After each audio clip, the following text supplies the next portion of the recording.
if by chance you've been waiting the entire season for me to bring up my vibrator while talking about my mother, then, well, this is the episode for you. Welcome to the season finale of the second season of I Swear on My Mother's Grave podcast. Yay, the crowd goes wild. Thanks for being here. Happy holidays. And yeah, welcome.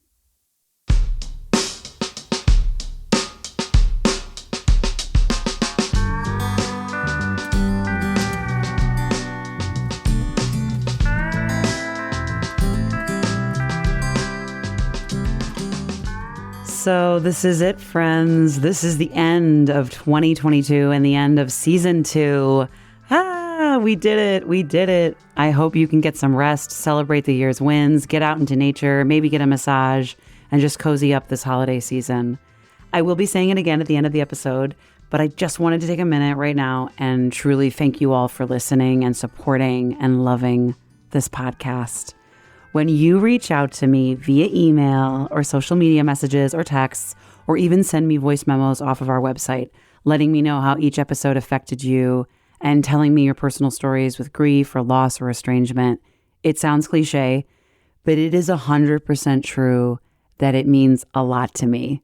I really like getting messages. And the truth is it keeps me going because it can be really lonely for podcasters to talk into a mic by ourselves in our closets, sometimes not wearing pants, or maybe that's just me. So when we hear from the people who are actually consuming the content we're making, it means the world to us and to me. So please keep it coming and keep telling others why the show is important to you and posting about it and shouting it out to all your friends because it helps more and more people find this podcast in a sea of millions of shows right now. I promise you that the word of mouth is really important. So thank you. You're all amazing for being here and for supporting my little show, I Swear on My Mother's Grave. So thank you. And now back to our final episode of season 2. Do you believe that someone can love more than one person during their lifetime? Do you ever wonder what your parents' sexual history or their desires are? Are you curious about how to talk to your own young daughters about intimacy and sex and pleasure? Are you craving hearing a guest play guitar during a podcast interview? Well, then great. We have the conversation for you. Cory Goodrich is my friend and an actor, a singer, a musician, a songwriter, a painter, a mother. She does it all. And she's also the writer of a poignantly funny, forgiving, warm, and honest memoir called Folk Song, a ballad of death discovery and DNA. There's a link in our show notes, so go buy it because it's awesome. Cory seemed to always be curious about whether or not the man who raised her was her actual biological father. And after her mother died, she found letters and a photograph that proved her greatest fears. In her memoir, Cory writes, "He asks me about my sexuality, about my thoughts on monogamy and adultery. And I don't give him a straight answer. Like my mother, I have things to erase. I am not a bastard. I am a love child. I am their child, born and shaped by their love." This is Cory Goodrich.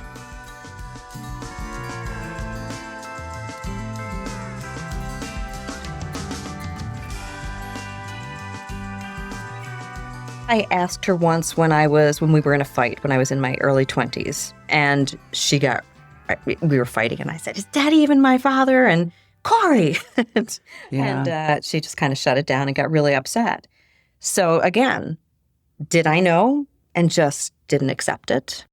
I knew there was something. In those last days before she died, I'm at the house in Arizona, and she's quiet, and she's in her bedroom, kind of huddled up in her sweater, and there's something she wants to say. I can feel it, but I can't ask the question of her, because A, I didn't want to upset her, because she was always volatile. I don't really like that word. She wasn't a screamer, but you could upset her very easily, and I didn't want to upset her before the surgery. But then I think and have her shut you out, and you don't want her to shut you out or be resentful of you. Yeah. And I think she also didn't want to say anything because she needed me. Yeah. And she didn't know what that response would be. But then she tells the story about the Don, my biological father's wife, coming to the house. Well, she told me that story right out. but just kind of neglected the whole, oh yeah, he's your dad part. Yeah, tell me that again. So we're in the car before her surgery. We have to go buy a nightgown for her, and a robe rather. And there's this question that I've asked over and over and over again all throughout my life, which is why did you and Daddy get divorced? And I would never get an answer to it. She would kind of gloss over it or give me, but I knew that there was something.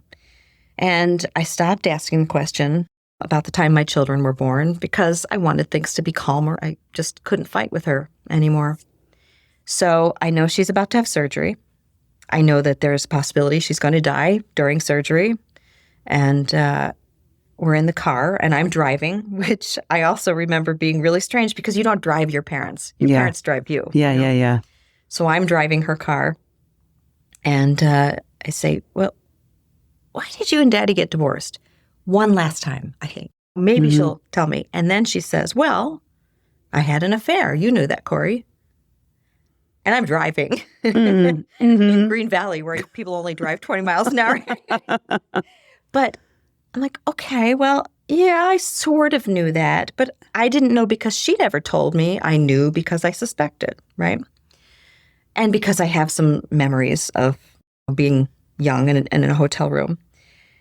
And she said, yeah, well, his wife came to the house and she was very well dressed and very polite. And I was very impressed with her. And she asked me not to take her husband. And I'm driving and my eyes are all bugged out. And I'm like, well, so what did you do? She's like, I left him alone. And that was it. Like, why did I not ask any further? Because I probably didn't really want to know, you know, but that's all she gave me too. So it's the truth, but it's not the entire truth. It's just this select little slice. And then you just show up at the hospital and you were like, all right, that's it. Yeah. We never went anywhere. We just parked and and never circled back. Yeah. No. I wanted to talk about your mom loving maybe two people or multiple people, because I know that's something you and I have talked about, and the shame of feeling like the shame around infidelity and the shame around it's being her fault as a woman, and that still carries to today. And it's not like that's just like back then. That's us. We've grown as a society, and we are a little more accepting, but especially back then, the feeling of I had an affair and then I can't possibly forgive myself and I can't possibly tell my child and I can't admit it. And she came from a really like, not when she was married to Tom, right? It was a affluent, pretty, everybody's talking to each other and everybody's knowing everybody's business, and right? Yeah. And the shame of that would have been too much, right? Or I can only imagine. We can only speak. Yeah. She's not here. And then you inheriting that, you know, feeling of shame, and then going out and sexuality and women. Take it away. No, hey, hit it. The curse of being. Yeah. How's it going for you? Well, I got good boobs, so, you know. She does, folks. I can't come down on infidelity. And this is going to make me unpopular. This is an unpopular opinion I hold. I cannot come down on infidelity. God, I can't say it. I can't come down on infidelity because I am a product of an affair. So my view on it... So you judging others or looking down or... Which I never did before either. Speaking of the dressing rooms, I was always the one in the dressing room going, you don't know the full story and don't judge. And Yeah. When people were gossiping or talking about stuff. Yeah. So I kind of put myself in my mother's shoes. So a lot of these things are just me supposing that the community was coming down on her. In the book, the person who's renamed Ivy, who is my childhood friend, told me after I made the discovery that everybody in town knew that she was a slut. And it's so hard to even say that. So how old were you when you heard that? That was a few years ago, because I reached out to her to find out if she knew. And she had heard. Yeah. My friend heard when I was 7. She's known my whole life. But she's telling you this as a grown woman. What did you feel? Do you remember how you felt or where you were sitting or when you heard that sentence? Yeah. So very clearly. I was in rehearsal for Steel Magnolias, actually. I all of a sudden, like with so many instances around this, all of a sudden I just go, oh, and you know something, right? So I had that experience and thought, Ivy knew. And so I reached out to her on Facebook and said, what do you know about my dad? And she wrote back, I don't know who your real father is. In Facebook Messenger. Yes. And so I'm like, so she's saying there is a real father, but she doesn't know who it is. So it's like the most loaded. Yep. Whoa. And I called her, and I haven't spoken to her in probably 20 years, really. She's your mom's age? No, she's my age. Your age, got it. Sorry. She was like my only friend. Childhood friend. Right. Got it. So I called her, and she says she doesn't know who my real father is. Everybody knew. She said my mom was a slut. I hate that word, although, and I said at the time, I'm like, hey, you have a history too of being loose. But why is it different? Mm-hmm. She always had so much judgment against my mother. She hated my mother, and I never knew why. It caused so much problems between us when we were growing up, and now I know why. Because she knew that and was putting that judgment on her. Now, this is a girl... But is she more mad about the infidelity or more mad that she didn't tell her child that her father is somebody different? Those are two questions, right? It's like, is she mad that she cheated, or is she just mad that she's holding this secret? My dad, Tom, he was sort of a collector of lost things. Obviously, I am one of those things. But Ivy was one of those things, too. She sort of was a wild kid, and he took her in and really cared for her, even after I was in Michigan. So I think she was loyal to him. I don't know that she cared about whether or not my mom told me, because she really loved my dad. So, but to the point of being a wild woman or a slut, or as you will, why? There are two people involved in this. In this instance, there's a man and there's a woman. There's two people who are committing who are both married. Who are both married, but it's always the woman who gets the backlash from it. And that infuriates me. Also, here's the other unpopular opinion that I hold. I think we are capable of loving more than one person. I have two children. I don't love one more than the other. When I had my second child, I didn't say, oh my God, I'm not going to be able to love her. I already love this kid. Right. We have infinite capacity for love. We as actors, especially, we understand that. We go out on stage and I would fall in love 8 times a week in front of 1,000 people, but still come home and love your my husband. Yeah. So, and we get different things from people, right? Which everybody talks about. I don't get everything from my husband now. I don't get everything from that one friend. Right. I get what I need from other people. Yeah. But then it's like, well, then why get married, right? Then the question of making that oath, that feeling of maybe your mom did it to be traditional and felt she needed the legality of being married. But if she didn't need all that, she could have just been single and moved around to different lovers. Or do you think she felt she needed that stability? No, I think she needed that stability. I think culturally. And even so, I mean, even today, even with people who are poly, they have primary partners. Right. And because there is a security and stability and love and sexual attraction or whatever. But and you're raising children and you're building a home together and so there is, but there is that social construct. And I used to ask her years later when she was in her third marriage, why don't you leave? And she was unhappy. And she said, well, he vacuums and he lets me buy whatever I want. I mean, but that's not the point. The point she has a point. She has a point. Vacuuming, come on. But you need that structure. You need that stability. And you do get something out of it, even if you have attractions to other people. Do you wonder about her, like, having other lovers? Is that something that you've thought about over the years? I have differing accounts of whether that is true. I can validate nothing, so I can't really speak to it. I don't really have any information. I'm pretty sure that I have this great photo of my mother standing in between her first husband, Tommy Hyatt, and her soon-to-be second husband, Tom Goodrich. So I forgot that. She loved her Toms.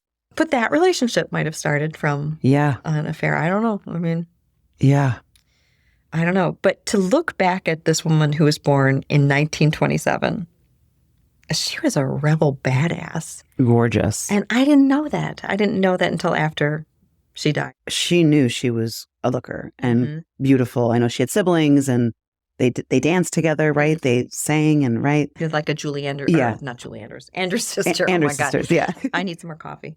Type group. Yeah. That they sang together. So yeah. It's interesting. I also think, too, of the fact that she lost her father when she was in her preteens. Mm-hmm.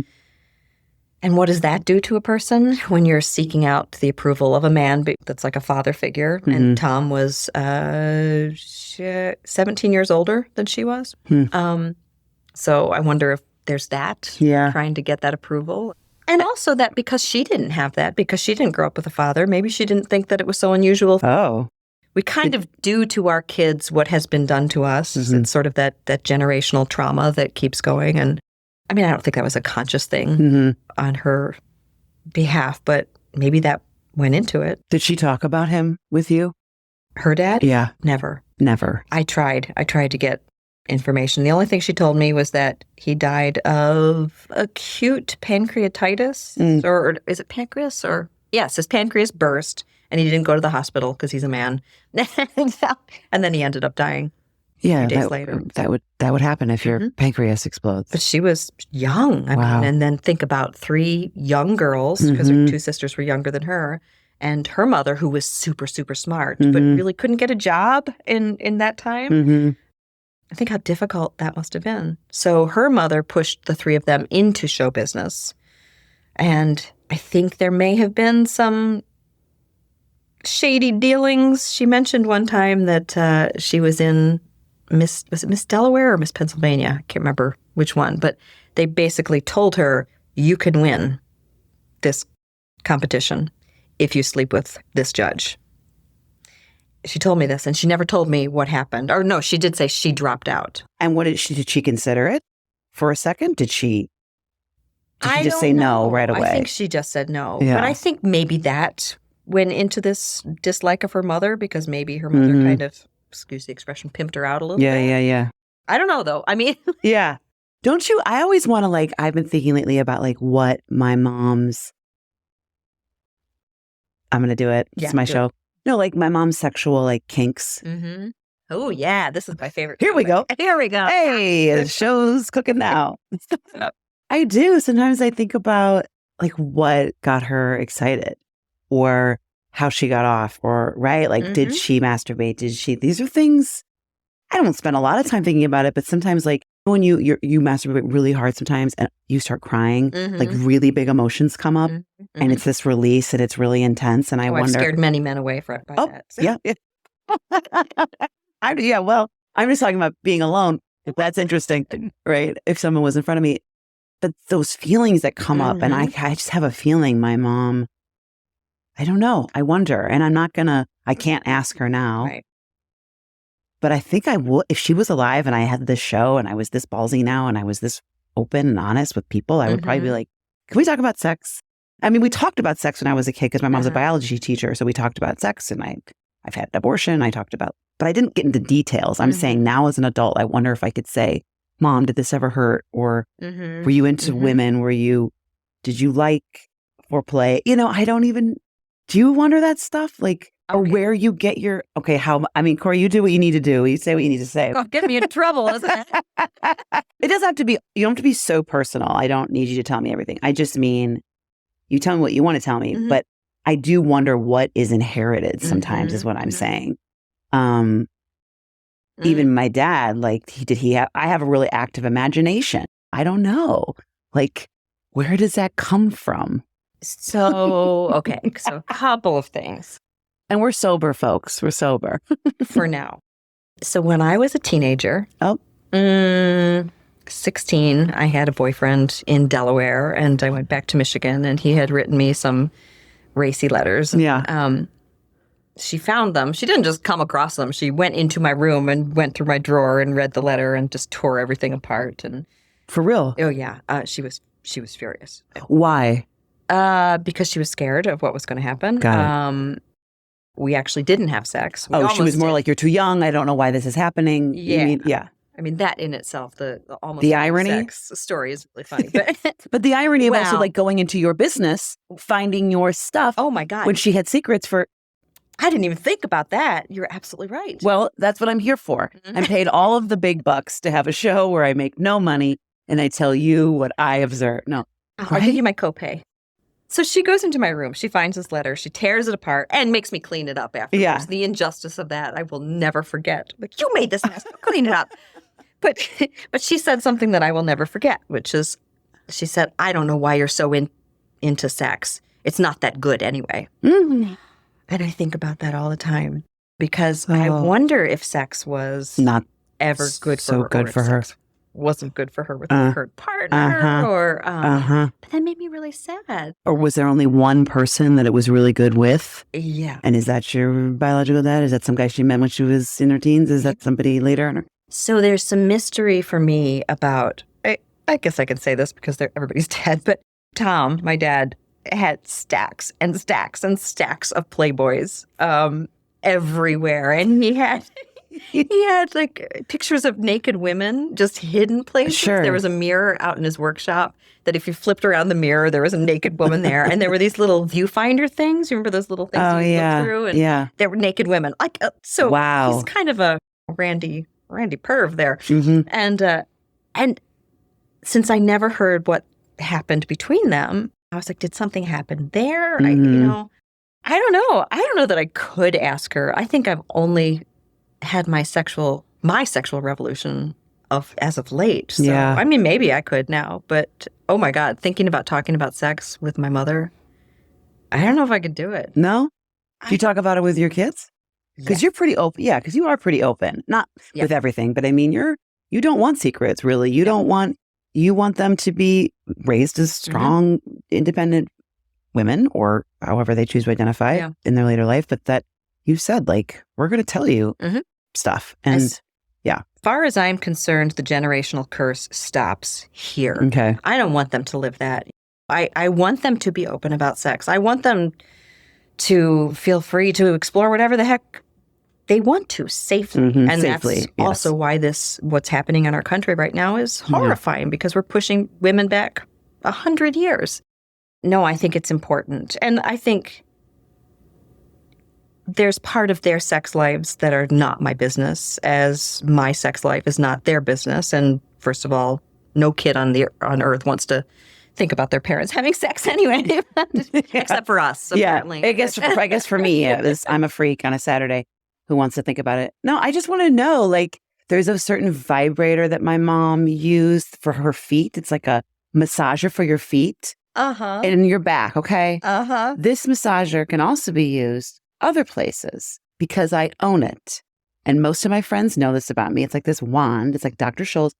Now, my mom had this in her little back room, plugged into the wall, and I'm sure she used it on her back and her feet, maybe elsewhere. But the point is, I got a hold of it in my 18s and used it other places because it's just it sits on the outside. You get it. Yep. Okay. And this wand, it's a helpful thing. And I wonder what my mom used it for. And I hope she did have release, or I'm sad that maybe she didn't, like, especially as she got sicker and then was going through a divorce, like maybe all that pent up sexual energy, which can happen as well, or none of that is, it's like a toxin sitting inside her as well. Right. But maybe she had really great sex for a long time. And I don't know. I have two stories. I always have a story about something. I love it. Well, the reason I made that reaction is because I just remembered that my mom and dad had a back vibrator that they would. I'm like, oh, duh. How did I not see that? Like a chair? No, like a thing that you put on your hand. It's strapped on your hand. And then you rub. Yeah. You could rub that lots of places. Yes. Sure. Never. Maybe just on the back. I don't know. I don't know. But, okay, so I did a show. I did Meet Me in St. Louis. And I was the mom. And at one point in the show, I wanted to give my husband a very passionate kiss. And the actor who was playing opposite, he said, oh, no, that wouldn't happen back in this time. And my thought was, people have been having sex forever. Yes. What is the time? Like 50s, 40s? Turn of the century. It was 1911, actually, around there.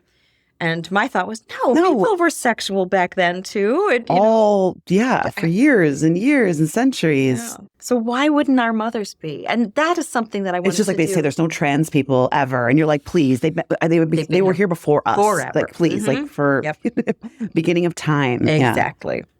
So, sorry, I cut you off. No, it's okay. But I think it's important to see our mothers as women because they were teenagers and rebellious and doing all the things that we think only we do, but they did too. And it gave me a great amount of compassion and empathy for her. One of the things that strikes me about my situation is how angry everyone is at my mom. And I'm probably the only one who isn't mad at her. Because, and I don't know if it's because I'm an actress and because I can kind of put myself in her shoes and do that, or because I understand, because maybe I've inherited a lot of the same things and feelings. I'm not mad at her. And obviously I'm here because of it. But she was a human being. People fall in love. People, for a variety of reasons, for sexual attraction, because they're not getting something in their own marriage, because they need more sex or less sex or whatever. And we are all humans, and we are all, I don't want to say fallible, because I don't think it's a mistake either. We have emotions, we have needs, and how we get them is our own damn business. So, I don't know if any of that made sense. Oh, it made a lot of sense. So with your kids and and this new world of Roe versus Wade, and you referenced reproductive justice and raising them to go live their lives, but be safe and find love or find relationship or however they find it. And it doesn't have to be sexual. Like, how do you talk to them? Like, what advice would you give other parents who are trying to let their children, like, you want them to be free and love their bodies and love themselves, but also be safe and be able to come to you with problems? Like, how, I don't have kids. If your child came to you and said, I'm having sex, want to be safe about it, what do I do? I would provide condoms, lube, vibrator, tell them that their sexual happiness depends on themselves. They need to know their own bodies before they can have sex with somebody else, and that's something that I was not taught. It's something I'm sure our mothers were not taught. But why are we hiding this? Sex is a beautiful thing and is to be enjoyed. It's not just for procreation. If it was just for procreation, it wouldn't feel good, right? So, and for women, I think we're taught to put other people's pleasure and needs ahead of our own. And so I would say to them, take care of business for yourself first. And there's nothing to be ashamed of about sex in any variety, any way, shape, or form, because it's that shame that got us in this whole mess to begin with. I think the problems in the country right now are repression focused outwards. So people who have the shame and the repression about sex are then going to make other people, outside people, feel bad about it, feel the LGBTQ plus community, women who want to have abortions. Everyone is trying to say that sex is bad because they were taught that or they feel that. And I don't know, I think if we were all having beautiful, loving sex without shame, we wouldn't have half the problems we have in this country or in the world. It is beautiful, and it is meant to be enjoyed and shared. And I hope that my daughters will live that for themselves. I don't want them to feel embarrassed about their bodies. That's another thing we get as women, right? Size. And thankfully, I think we're coming into a period where that is changing. But my God. To be small was everything to my grandma. Yeah. To be small, and even my mom, but more my grandma, like that generation of small, how you look, the appearances. I talk about it a lot. So, and even my wedding, I know that she thought I was beautiful, but I'm sure she also wished I was smaller. Somewhere in her subconscious, she was probably like, oh, she's larger than I was. I got married. And you're like, yeah, well, it was the 1940s and you were, or whatever, and you were 20 in your 20s, you know? A, I'm in my 40s, and B, I'm just not a size 4. But my grandma, I remember I found her dress that she wore to my mom's wedding, and it's this beautiful dress. And I gave it to a friend who is a size, she's very small and looks great in vintage clothing. And because I remember my grandma said, like, she wasn't mean, but she just said, you'll never fit in that. And I was like, yeah, I know. Only one leg is going to get in that. I won't be able to get over that one thigh. And she just meant, yeah, it's just too small for you. And I said, I know, but I wanted to show you that I found it. It's so beautiful and it's still in really good condition. And a friend sent me a picture of them wearing it on my wedding day just for fun. They either they had tried it on that week or whatever, and they sent it to me, and it was so pretty. I was like, oh, there's my grandma's dress that she wore to my mom's wedding. And you look great in it because you're narrower, you're smaller. Anyway, that was a tangent, but about size. Yeah. But hey, human beings are bigger all across the board. Yeah. Because of better nutrition. And hormones and all that stuff. Yeah. So that's unfair. But also you look back at the standard of beauty at different times. It wasn't always skinny. It was, look at Rubens and the Rubenesque women. And even, right before the turn of the century where weight equaled affluence because it meant you had enough to eat. Yeah. So that was considered sexy. So what is sexy is all depending upon the trends and what's considered sexy, rather. My whole life, being an actress and being judged on people actually saying to me, well, we have to talk about the elephant in the room, and me knowing that the elephant in the room was me. I'm not kidding about that. But that I judged myself for not being beautiful. I said I wasn't beautiful because I wasn't thin enough. And let me tell you, I have never had a man turn down big boobs or a big butt. Yeah, right. It's ridiculous. We put these constraints. Women are taught to be their best selves. They have to make themselves as small as possible. And men, to be the best versions of themselves, have to be big. Why are they big and we're tiny? We disappear. Yeah. Yeah. That's another tangential. That's, over there. You talk in the book about being with your mom the day that she died, which is such an incredible chapter, and brushing her hair. And I just remember it, and I wanted to come back to it today. But you said, my mother cries as I tell her I love her because she's been looking for love and forgiveness her whole life, from her mother, from the reserved men she married, perhaps especially from me. Maybe now she finally understands just how loved she truly is, how much I need her, how much I have always needed her. I hope my words give her peace and that she cries with me. I love it. Well, you're going to make me cry now. Yeah. I remember reading that section feeling, sometimes I talk a lot on the mic with people about like jealousy of like, oh, you got to have that. I wish I had that. Or must be nice. You got to have closure or whatever. And yet, like I didn't want to be around my mom in her final days. And I didn't know she was going, but I knew subconsciously she was going. And I let her caretaker do it. And I always think, is that a cop out of me and my guilt? No. Yeah. And you made a choice to be there. Would you have done it any other way? No. It was a gift for me to be able to be there, but it was also trauma. Yeah. I wasn't there when Tom died. I was supposed to be at his house and at our house and her dad. This is daddy. Dad, yeah. Yeah. But I wanted to stay back in Chicago and hang with my then boyfriend, now husband. Oh. And didn't go that week. And then that's the week that he died. So I had tremendous guilt because, gosh, maybe he wouldn't have died if I had been there. Or also relief because I wasn't there, because what would I have done? And so I have guilt about that. But where we're supposed to be, I guess, for me and my mom, we had such a fractured, complicated relationship that this was healing for me.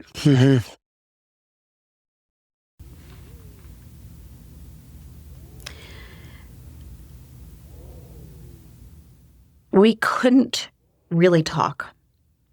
Even at the very end, we couldn't have real conversations. We had a conversation about Glenn Campbell and Tammy Wynette, but we couldn't talk about the real stuff. So the act of service to be there in the room was really important to me. Because if words won't work, then maybe physical presence will. Right, brushing her hair, sitting next to her. But we weren't like physically affectionate in life either. So even that was like, oh my gosh, can I touch her? Wow. So Yeah. um, Yeah. Will she allow it? yeah, well, she's in a coma practically. She has to. She has to allow it. Yeah. You have no choice now. Yeah. Was she grateful you were there? I don't know. I mean, You don't know. she couldn't really Yeah.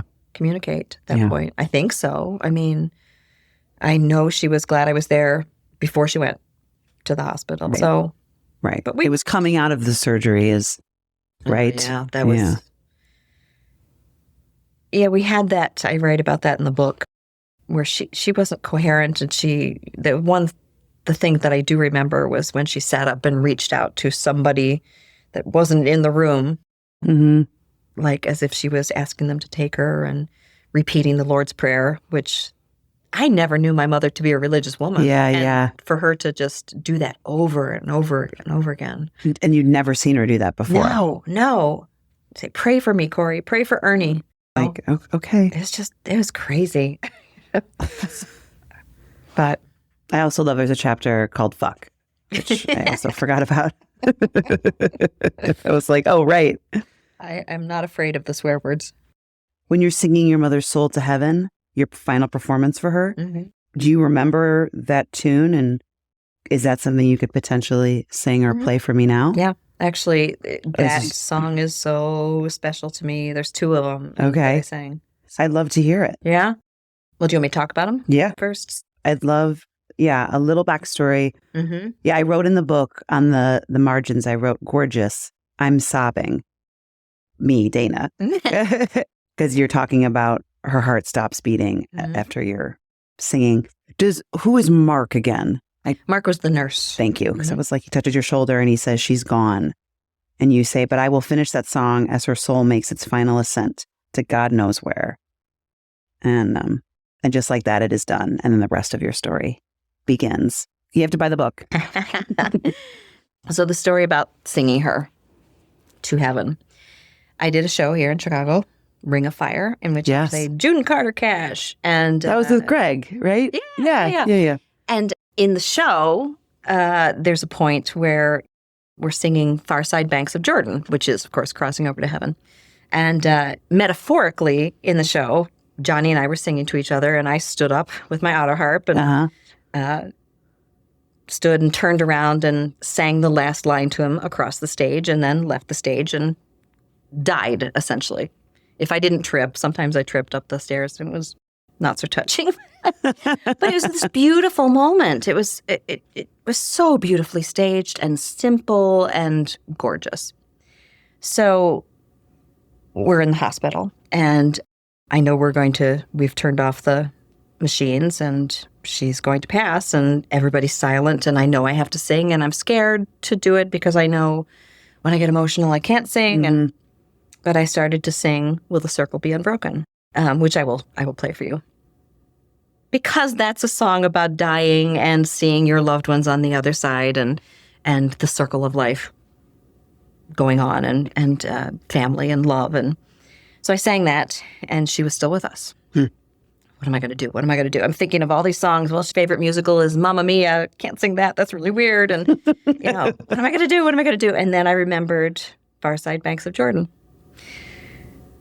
So I started to sing the song. And at the point in the show in Chicago, in which I stood up and turned around and sang my last line to Johnny Cash and died, she did the exact damn same thing. At the same moment that I did it on stage, she died at the moment in the song when I was singing it to her in the hospital room.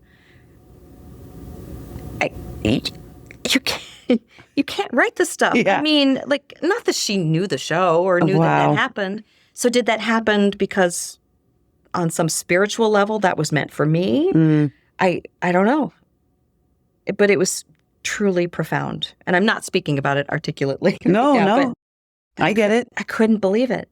So I made an album that corresponds to this book, and I wrote to Terry Smith, who wrote that song, and asked if I could use it in the book. And you got permission? Yeah. Wow. And I told him the story, and he wrote me back. Now we have this lovely correspondence in which we're writing back and forth. And I sent him a copy of the book, and he said, someone very important in my life just went through this same damn thing. And I gave them the book and read it. And about DNA discovery. Yeah. And they said, how is this woman in my head? Because there are those commonalities too. Yep. Yeah. So that song has been just a gift in my life. No. Yeah. Wow. I love that your mom knew the blocking. Yeah, it's good. Yeah. She's a good actress. She knew. This is the She moment. hit her marks. She hit her marks. Weird though. That is so weird. Yeah. Do you want me to play it? Yeah, I love it. All right, let's see.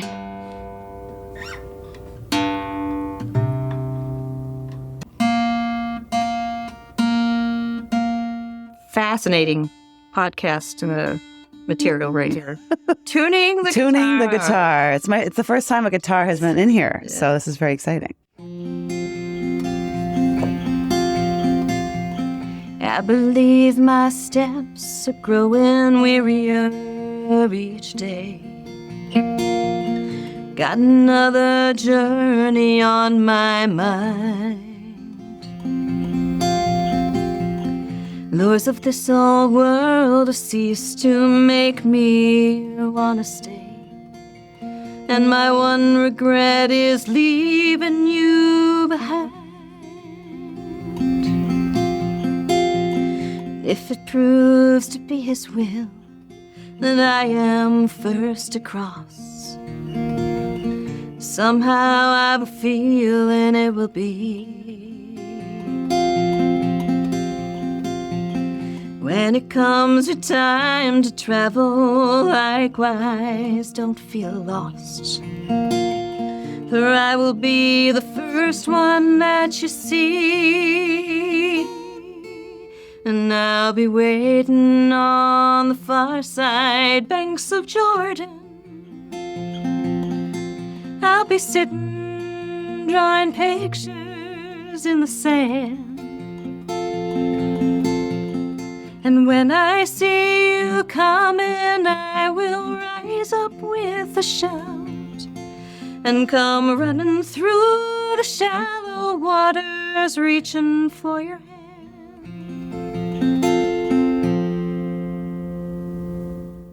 How does it feel singing it today after this conversation? Sitting here with me, does it feel different? I'm sad that part of me wonders if she had to keep that secret because she thought that I would judge her. And I wish she had known that I wouldn't have, that I would have been proud of her, that I am proud of her. That kind of kills me a little bit, that this shame, she died with this shame just all in her heart. Yeah. Will you tell us your mom's full name? You pretty much just told us how you feel about her right now in this moment. But if there's anything you want to add, but I'd love to hear her full name while you hold that guitar. Yeah. Ernestine Emma Esslinger Hyatt Goodrich Perkins. Whoa. Everybody always adds stuff that I am surprised by, but I must say that's the longest one. Tell me that again. Ernestine Emma Esslinger Hyatt Goodrich Perkins. So Ernestine Emma. Oh, and there's something that's not in the book. I will tell you right now. Ernestine Emma Esslinger. That's her born name. So here's the thing about EEE. So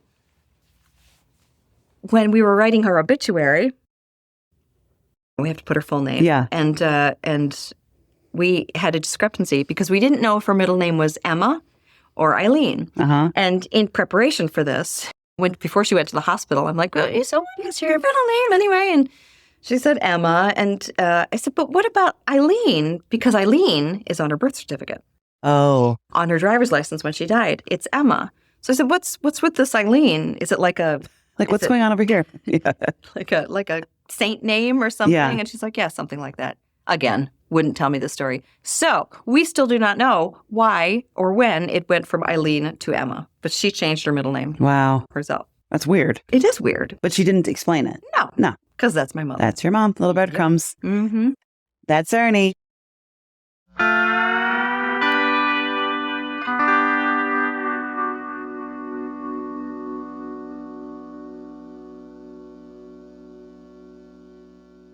So, back to my vibrator.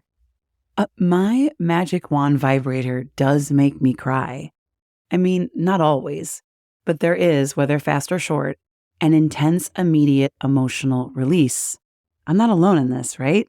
There is an intimacy there unlike anything else on the planet of giving yourself that pleasure alone.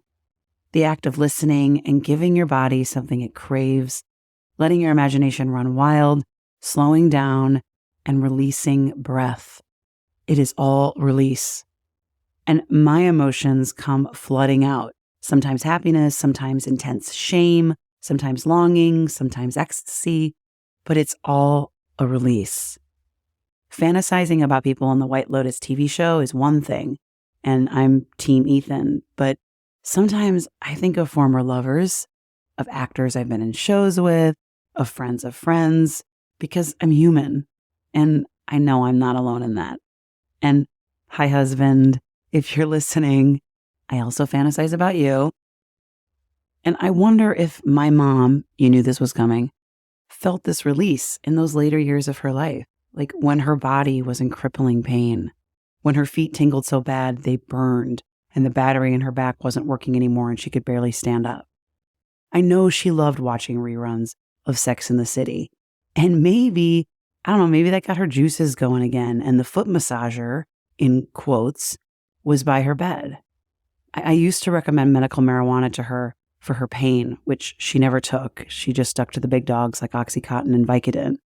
But I wish I had suggested the massager instead. My mom cried all the time for no warning, so I'm sure this type of release would be no different for her.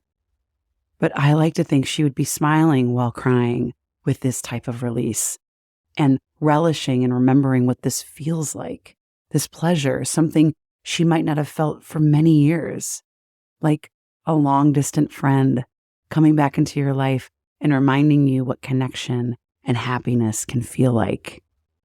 Pleasure. But hey, what she did in that bedroom is her business, and for all I know, her foot massager might have been her best friend. Nothing distant about it. Thanks again for loving and listening to this podcast. I hope to talk to you in 2023. But until then, be well. Check on the people you love and tell them you love them. Tell them now. Tell them today. And then go to our website. It's so cheesy. It's like, and then go to our website, danablack.org, and please sign up for our newsletters. I promise they're fun. They're sassy. It's a lot of old pictures of me as a kid, sassy comments about my 95-year-old grandma, and updates about the podcast. But if you sign up now, you can get updates around the next Mother's Grave retreat, which will go live in February of 2023. Next summer in June, we are going to sell a 4-day, 3-nights experience in cute cottages on the lake outside Chicago, Illinois, so that you can be in a safe community with other people who have lost a parent, either through death or estrangement. We are going to build mandalas on the beach together. We're going to storytell. We're going to do body work and massage. We're going to eat good food. We're going to have a dance party. We're going to meditate. We're going to build an altar together.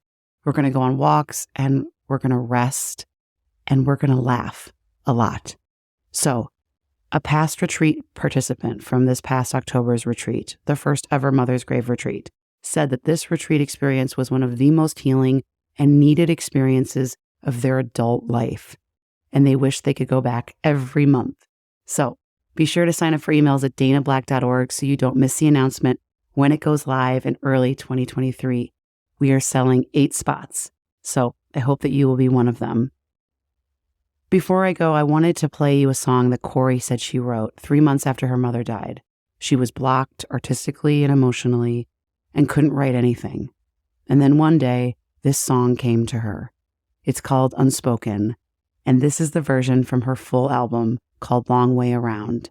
You can listen to the whole album at a link in our show notes. I will miss talking to you, friends. Be well and stay in touch, because remember, I'm just pantsless in a closet making content alone, and I love hearing from you. Until next time.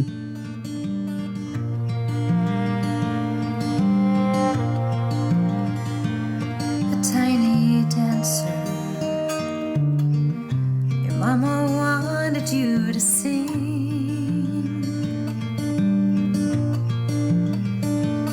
You had to answer the dreams she had you dream.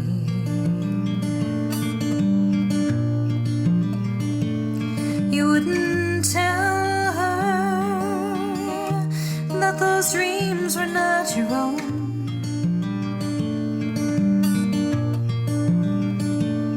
You lived them for her till you flew away from home.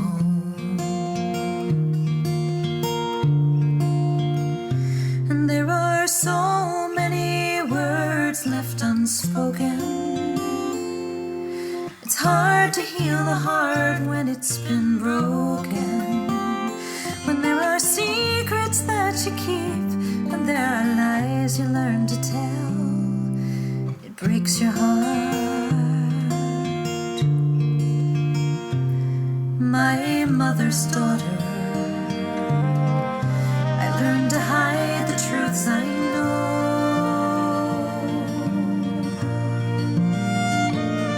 Like open water, you're never sure how deep I go. You didn't tell me the things you needed me to see. A trail of breadcrumbs from a bird who wouldn't sing. And there are so many words left unspoken. It's hard to heal the heart when it's been broken. When there are secrets that you keep, and there are lies you learn to tell.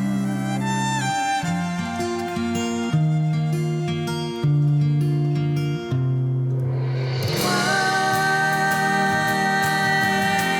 was it easier to deny? Was the truth that much harder than the lie? A captive bird can never learn to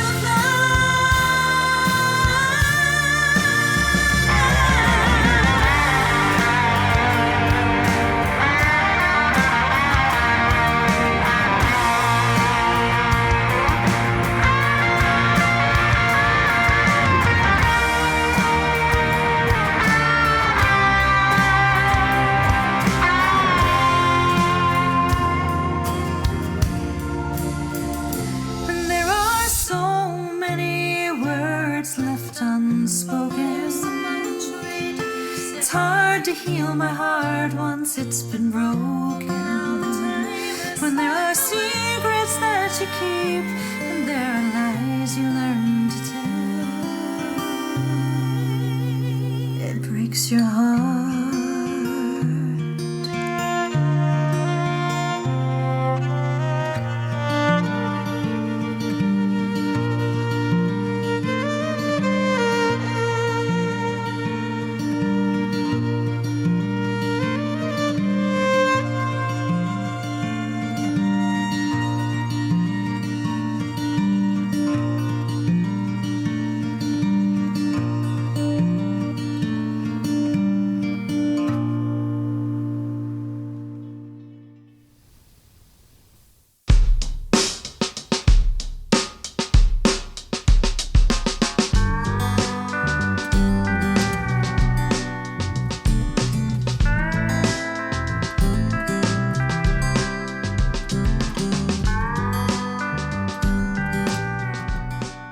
The second season of I Swear on My Mother's Grave podcast would never be possible without our editor, Amanda Roscoe-Mayo, our music composer, Adam Ollendorf, our graphic designer and illustrator, Meredith Montgomery, and our copywriter, Rachel Claff. Thanks as well to Tony Howell and Austin Heller for all their work on the website, and to Heather Bodie for her emotional, spiritual, social, and physical, for all the help. Thank you. And to all of you, thank you for listening, subscribing, reaching out, and just being a part of this community. I'm so grateful you're here. And if you haven't signed up for our newsletter, you can do so at our website, which is danablack.org. You can hear all about this incredible season and some upcoming live events we're curating just for you. I hope you'll come back. Come back, come back. Don't leave me like my dead mom. You know what I mean? Come back. Talk to you soon.